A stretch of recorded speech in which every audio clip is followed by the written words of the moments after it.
Hey everyone, welcome back to our channel How to Tutorials. In this video, I'll show you how to fix the Google Wallet app if it's not working, whether it's crashing, not opening or not syncing. So let's get started. First, restart your phone. A simple reboot can often fix minor app issues.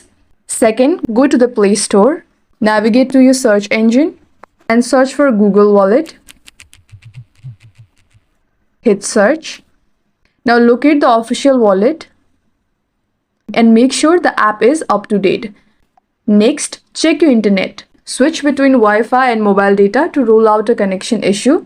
Also, ensure Google Wallet has the right permissions. For that, go to your phone settings. Then tap on Apps and Notifications.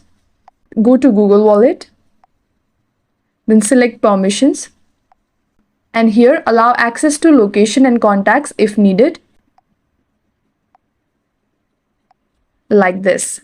Also, you can clear the cache. For that, tap on Storage and Cache and then tap on Clear Cache button to remove any temporary glitches. If it's still not working, uninstall and reinstall the app. This refreshes all app data without affecting your cards or passes.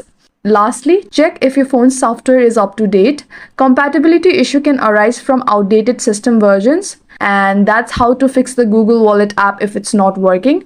If this video helped you out, drop a like, subscribe and leave a comment below. Thanks for watching and I'll see you in the next one.